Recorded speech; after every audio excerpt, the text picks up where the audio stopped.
President Juan Miguel Zubiri for his speech.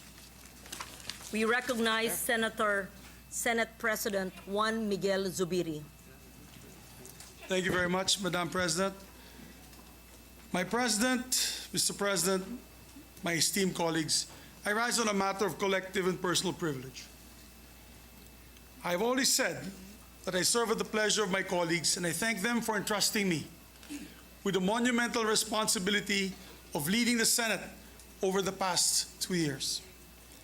It has been my greatest honor of my life as a public servant and the greatest challenge. Never could I have imagined as a neophyte senator learning the ropes from some of the best luminaries of the Senate in Senate history, such as Ed Angara, Joker Arroyo, Miriam Defensor Santiago, Juan Ponce Enrile, Frank Drilon, and many others, that I would one day bear the blessing and burden of the Senate presidency itself. I have given this job my all. Not only have I maintained my untarnished record as a public servant and my streak of perfect attendance since 1998, but I have also done my best to rise to the occasion as a leader responsible for this entire institution and everyone under its care. Today, I look back on these 2 years with immense pride on what the Senate has accomplished and stood for under my leadership. In these 2 years, we have legislated with an eye towards progress and a heart for service. We have spearheaded landmark measures as the Public-Private Partnership Code, the Maharlika Investment Fund, the Internet Transactions Act, the Real Property Valuation Assessment Reform Act, the LGU Income Classification Act, and the Anti-Financial Scamming Act, and many, many other measures that bring a more dynamic economic landscape and create more jobs and opportunities for our people.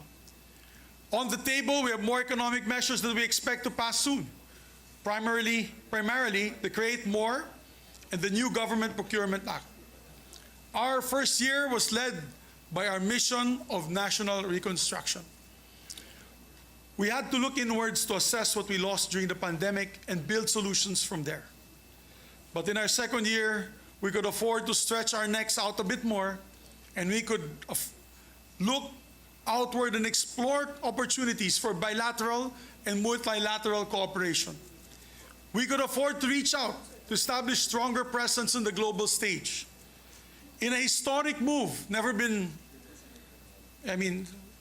we've never had this man or that level of leadership from Japan. We called the joint session to hear an address from Japanese Prime Minister Kishida Fumio.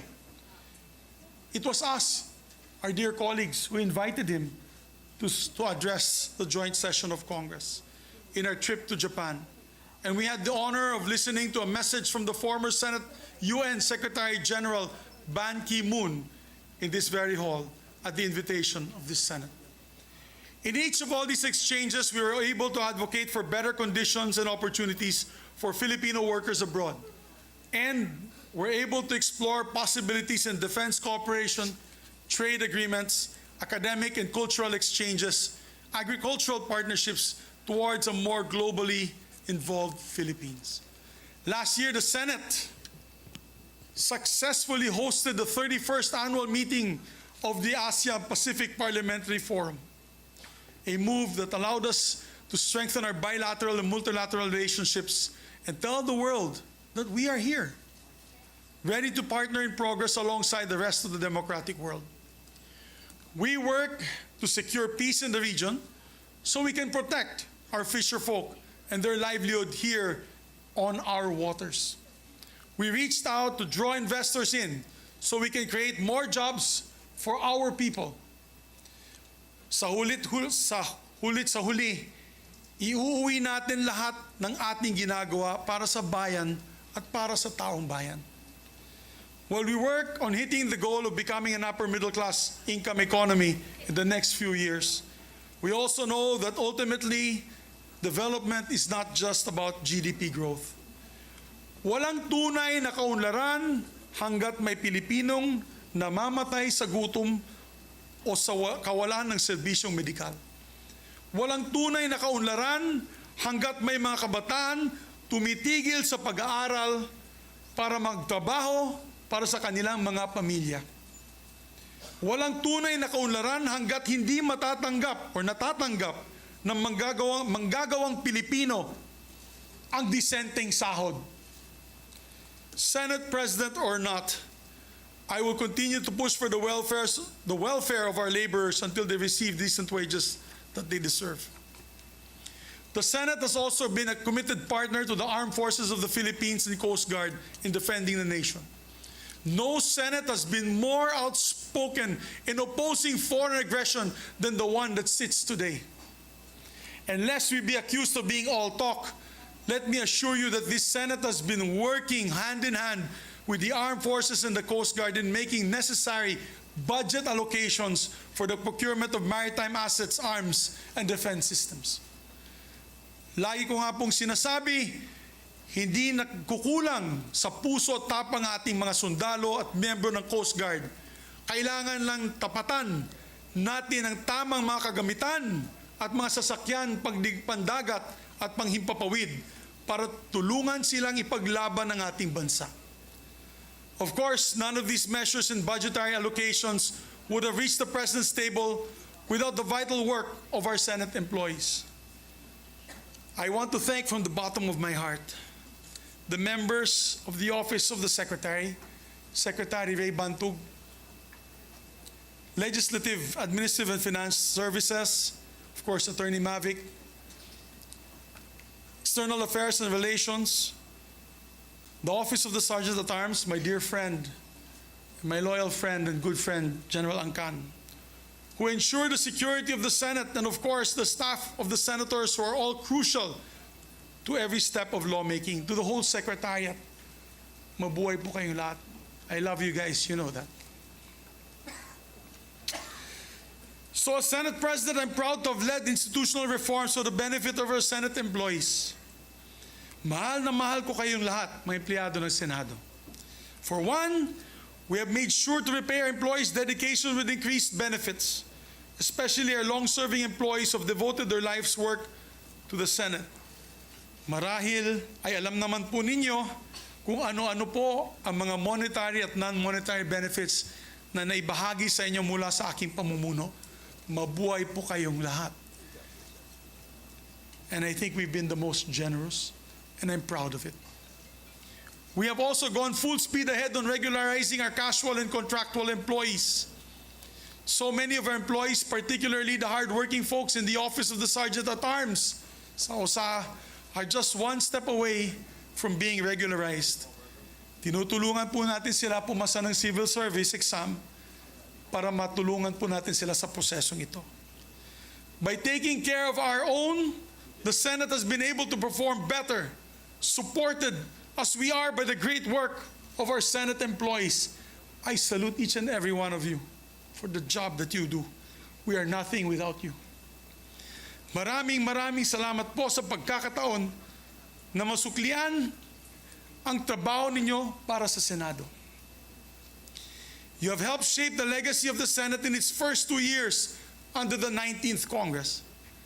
Now, I do not want to make any grand proclamations about the legacy of the Senate in these 2 years. Our legacy is not for us to define. Ultimately, that will be for the Filipino people to decide. All we can do is put work in and hope that our record speaks for itself. And the record, I'm happy to say, has been met with approval. Under our leadership, the Senate has seen some of the best approval and satisfaction ratings in recent history, going back to 1988.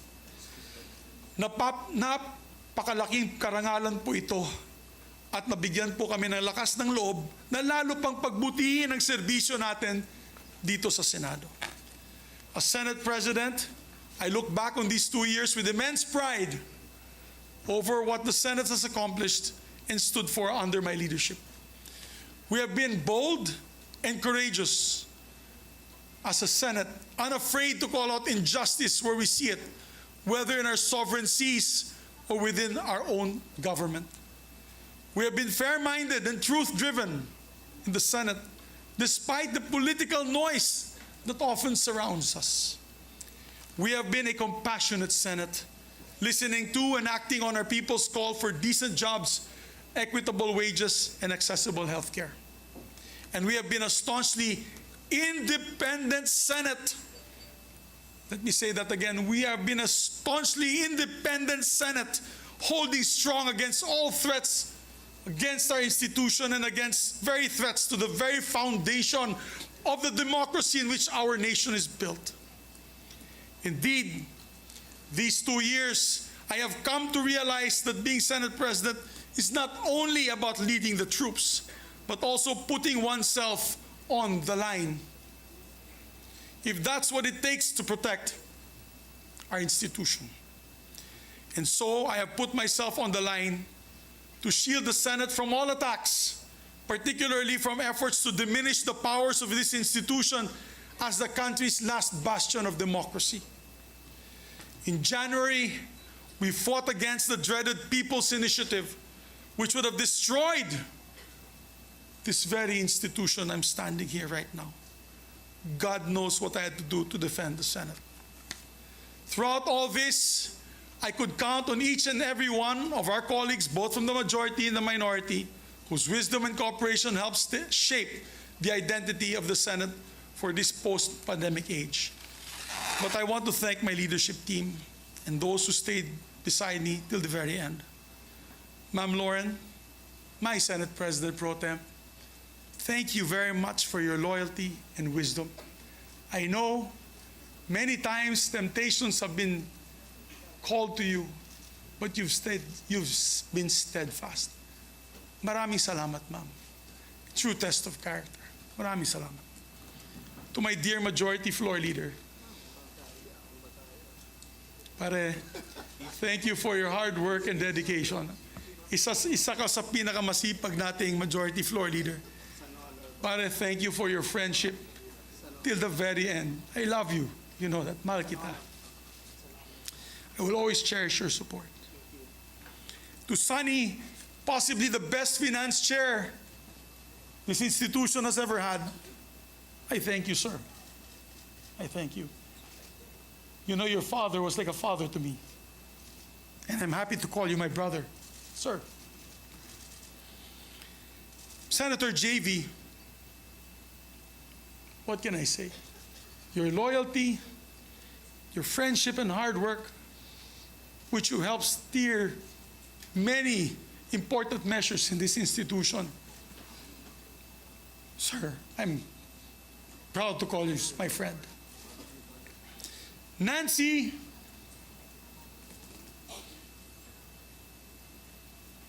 who's been loyal from day one as a friend, never waving. Thank you, my dear. I love you dearly and your family. Sherwin, my kumpadre. Pare, maraming salamat, pare. You are a good friend and kumpadre. I'm proud that you're the ninong of my son. To Bato de la Rosa, who stuck it out with me till the very end. Sir, I salute you, sir.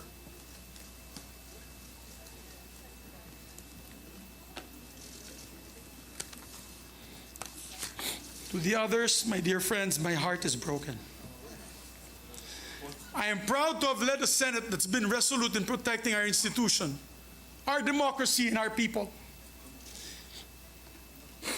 Being an independent leader, I gave way for each member of the Senate also to be independent and to come to decisions through collaboration rather than direction. I have never dictated my position on any of you. You know that. I've always supported your independence, which is probably why I face my demise today. I failed to follow instructions from the powers that be. Simple as that. I've listened to all my colleagues throughout my Senate presidency, and again, I listen to them today. As we head into a new period for the Senate, I fought the good fight. If I've ruffled some feathers in doing so, then so be it. Hindi ko tinanggap ang pagiging Pangulo ng Senado para lang hayaan na bumagsak ito. Today, I offer my resignation as Senate President of the Republic of the Philippines. And upon stepping down, I vow to serve as an independent member of the Senate, my allegiance as ever belonging only to the Filipino people. I leave with my head held high, knowing that I did what is right for the Senate and for the nation. I wish our new leadership the very best, and I pray that they will be steadfast in upholding the independence of this beloved institution.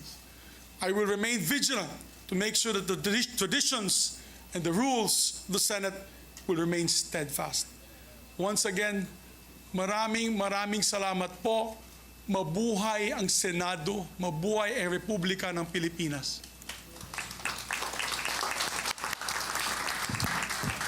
Thank you very much, Senate President Juan Miguel Zubiri, for your heartfelt speech. We are grateful for your service to the institution. Thank you for your service to the nation. Thank you for a job well done, Senate President Juan